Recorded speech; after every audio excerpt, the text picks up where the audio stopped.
நம்ம நம்பி வந்தவங்களையும் நம்மளை திட்டும்போது நம்மளுக்கு ரொம்ப கஷ்டமாக இருக்கும், மனசு ரணமாக வலிக்கும். ஏண்டா வாழ்கிறோம் அப்படிங்கிற எண்ணம் கூட வரும். இதெல்லாம் நினச்சி ஃபீல் பண்ணக்கூடாது. நமக்குன்னு ஒரு குடும்பம் இருக்குது.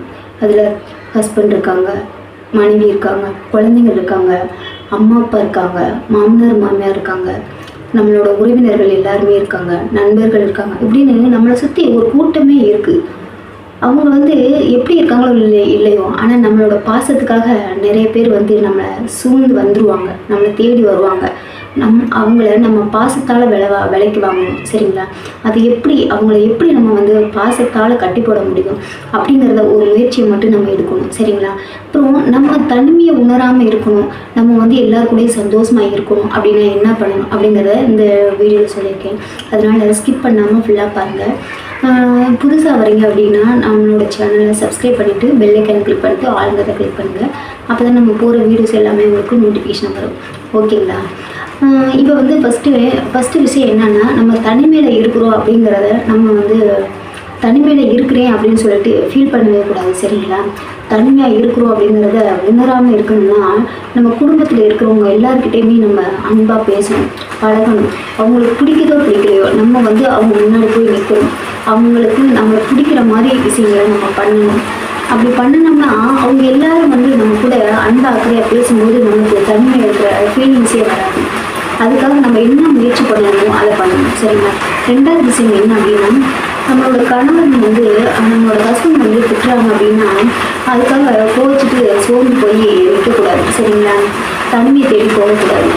நீங்கள் திட்டுறது எனக்கு ரொம்ப வலிக்குது, கஷ்டமாக இருக்குது, இந்த மாதிரி வார்த்தைகளை சொல்லி என்னை திட்டாதீங்க அப்படின்னு சொல்லிட்டு டைரெக்டாக அவங்ககிட்ட பேசணும். அப்படி பேசிட்டு அவங்களுக்கும் நம்ம பேசுகிற வார்த்தைகளை அவங்க ரொம்ப அதாவது கஷ்டப்படுத்துது போல அப்படின்னு சொல்லிட்டு அந்த மாதிரி வார்த்தைகளை மறுபடியும் யூஸ் பண்ணிட்டாங்க. சரிங்களா? நீங்கள் கூட இருந்தும் எனக்கு நான் தனிமையில் இருக்கிற மாதிரி ஃபீல் பண்ணுறேன், என் கூட கொஞ்ச நேரம் டைம் ஸ்பெண்ட் பண்ணி பேசுங்க அப்படின்னு சொல்லி நம்ம டைரெக்டாக சொல்லலாம். இதில் எந்த ஒரு சங்கடமும் இல்லை. நம்ம ஹஸ்பண்ட்கிட்ட தான் பேசலாம், அடுத்தவங்ககிட்ட பேசலாம். அப்படி சொல்லும்போது அவங்க புரிஞ்சுக்குவாங்க. கோபத்தில் நம்ம பேசக்கூடாது. சரிங்களா?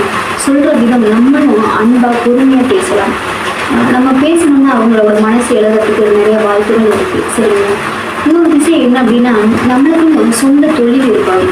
என்னதான் அவங்க நல்ல வேலையில் இருக்காங்க, நல்லா சம்பாதிக்கிறாங்க, நல்லா வசதியாக இருக்கணும் அப்படின்னு நினச்சாலுமே நம்மளுக்குன்னு ஒரு தொழில் இருக்கணும். சரிங்களா? அப்போ தான் நம்மளோட மைண்டை ஃப்ரீயாக வச்சுக்க முடியும். நம்ம பிஸியாக இருக்கிற மாதிரி இருந்துட்டோம்னா இந்த பிரச்சனைகள்லாம் நமக்கு தோணவே தோணாது. இப்போ நம்ம பிஸியாக ஏதாவது வீட்டு வேலைகளை பார்க்குறோம், அடுத்து நம்மளோட பிஸ்னஸை பார்க்குறோம், ஏதாவது தொழில் பண்ணுறோம், ஏதாவது தொழில் நடந்துட்டு இருக்குன்னா அந்த வேலைகளில் நம்ம தூரமாக முயற்சி எடுத்து பண்ணும்போது அதில் தான் இன்ட்ரெஸ்ட் அதிகமாகும். நம்ம ஃபேமிலிகளுக்கு நடக்கிற பிரச்சனைகள்லாம் அப்படியே காணாமல் போயிடும். சரிங்களா? அதனால் நம்மளுக்குன்னு ஒரு தொழில் இருக்கணும். கிடைக்கிற சம்பளத்தை காசு பணத்தை சேமிக்க கிடைக்கும். நம்மளுக்குன்னு ஒரு சேமிப்பு இருக்கணும். சரிங்களா? நம்ம அக்கௌண்ட்டில் நமக்குன்னு ஒரு கொஞ்சமாவது அமௌண்ட் இருக்கணும், நமக்குன்னு ஒரு சேமிப்பு இருக்கணும். அப்படி இருந்தால் தான் திடீர்னு ஏதோ ஒரு செலவு நம்மளுக்கு தேவைப்படுது அப்படின்னா நம்ம இஷ்டத்துக்கு அதை எடுக்க முடியும். சரிங்களா?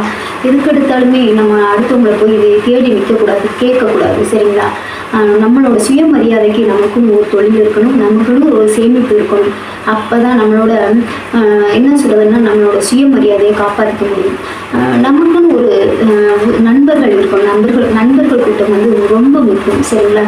நம்ம கஷ்டப்படும் போது நம்ம ஆறுதலாக அவங்ககிட்ட பேசலாம். நம்மளோட கஷ்டத்துக்கு அவங்க ஒரு ஆறுதல் வார்த்தைகள் பேசும்போது நம்மளோட மைண்டு கொஞ்சம் ஃப்ரீயாகும், மனசு கொஞ்சம் ஃப்ரீயாகும். சரிங்களா? அதுக்காக கண்டிப்பாக நமக்குன்னு ஒரு சொந்தமாக நண்பர்கள் கூட்டம் இருக்கணும். சரிங்களா?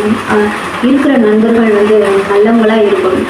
அப்படிப்பட்ட நண்பர்கள் இருந்தால் நமக்கு வேறு எந்த ஒரு சொல்லமே தேவையில்லை. சரிங்களா? அடுத்து என்ன பண்ணுறோம் அப்படின்னா, குடும்பத்தில் இருக்கிறவங்கக்கிட்ட நம்ம எப்பயுமே அன்பு அக்கறையாக பேச பழகிக்கணும். சரிங்களா? அவங்களுக்கு டைம் ஸ்பெண்ட் பண்ணுவாங்க.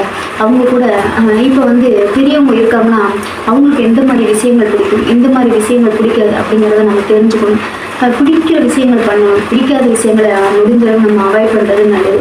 சப்போஸ் நம்ம பண்ணக்கூடிய சூழ்நிலை ஏற்படுதுன்னா அதற்கான விளக்கங்களை அவங்களுக்கு கொடுத்து அவங்களுக்கு புரிய வைக்கலாம். இது தப்பு இல்லை, இது நல்லதுதான், இந்த மாதிரி இதுக்காக தான் நான் அந்த விஷயங்களை பண்ணுறேன் அப்படின்னு சொல்லிட்டு முடிஞ்ச அளவுக்கு நம்ம குடும்பத்தில் இருக்கிறவங்ககிட்ட அன்பை அக்கறையாக நம்ம டைம் ஸ்பெண்ட் பண்ணி அவங்க கூட சந்தோஷமாக இருக்க பழகிக்கணும். சரிங்களா? இது வந்து அவங்க எல்லாரோட மனசுலையும் நம்ம இடம் பிடிக்கிறதுக்கு கொஞ்சம் காலம் ஆகும். சரிங்களா? உடனே நம்ம யாருமே புரிஞ்சுக்க மாட்டாங்க. அதுக்குன்னு நேரம் காலம் கொஞ்சம் நாள் ஆகும். அது வரைக்கும் பொறுமையாக இருங்க, முயற்சி பண்ணிக்கிட்டே இருங்க. சரிங்களா? முயற்சியை கைவிடாதீங்க. உங்களுக்குன்னு ஒரு குடும்பம் இருக்குது, அந்த குடும்பத்தில் நிறையா உறவினர்கள் இருக்காங்க, நீங்கள் தனிமையாக இல்லை அப்படிங்கிறத ஃபஸ்ட்டு புரிஞ்சுக்கணும். நீங்கள் வந்து என்னென்னா உங்களோட வலிமையை மட்டுமே நம்ம அதாவது வலிமை உங்களோட வலிமையை மட்டுமே நினைவில் வச்சுக்கணும். உங்களோட பலவீனத்தை நினச்சி பார்த்துட்டே இருக்கக்கூடாது. அப்படியே பலவீனத்தை மறந்துடணும், வெளிக்காட்டக்கூடாது. உங்களோட வலிமை, உங்களோட வைராக்கியம் அதை மட்டுமே காட்டணும். உங்களோட குடும்பத்தில் இருக்கிறவங்க உங்களை புரிஞ்சுக்கிட்டாங்கன்னா உங்கள் வாழ்க்கையை சொர்க்கமாக மாறிடும். அது வரைக்கும் நீங்கள் வெயிட் பண்ணுங்கள். காலதாமதம் ஆனாலும் பரவாயில்ல, முயற்சி பண்ணிகிட்டே இருங்க. உங்களோட அன்பை வந்து அவங்களுக்குள்ள கொண்டு போங்க. சரிங்களா? உங்களோட அன்பை புரிகிற வரைக்கும் பொறுமையாக இருங்க. உங்களோட அன்பை புரிஞ்சுக்கிட்டாங்க அப்படின்னா எல்லாரும் கூடயும் நீங்கள் பிடிச்ச விஷயங்களை பண்ணும்போது, அவங்களும் உங்களுக்கு பிடிச்ச விஷயங்களை பண்ணும்போது குடும்பமே சந்தோஷமாகும், சுருக்கமாகும். இந்த மாதிரி வாழ்க்கை கிடைக்க ஒவ்வொருத்தரும் கொடுத்து வச்சுக்கணும். சரிங்களா? உங்களோட வாழ்க்கையை மாற்றக்கூடிய அந்த சக்தி உங்கள் கையில் தான் இருக்குது. அதுதான் உண்மையும் கூட. சரிங்களா? அதாவது கிடைக்காத விஷயங்களை நினச்சி ஃபீல் பண்ணுறதை விட்டுட்டு கிடைச்ச விஷயங்களை நம்ம சந்தோஷமாக மாற்றிக்கிற பழகிக்கணும். இந்த வீடியோ உங்களுக்கு பிடிச்சிருந்தா லைக் பண்ணுங்கள், ஷேர் பண்ணுங்கள், கமெண்ட் பாக்ஸ் கமெண்ட் பண்ணுங்கள். சப்ஸ்கிரைப் பண்ணாமல் நீங்கள் சப்ஸ்கிரைப் பண்ணிட்டு பெல் ஐக்கான் கிளிக் பண்ணிட்டு ஆளுங்களை கிளிக் பண்ணுங்கள். அப்போ தான் நான் போகிற வீடியோஸ் எல்லாமே உங்களுக்கு நோட்டிஃபிகேஷன் வரும். யூடியூப்பில் போயிட்டு 50 மோட்டிவேஷனல் ஸ்பீச் அப்படின்னு போட்டிங்கனாவே என்னோடய வீடியோஸ் வந்து ஓகேங்களா? Okay bye. நீங்கள் அடுத்த வீடியோ பார்க்கலாம். Okay bye.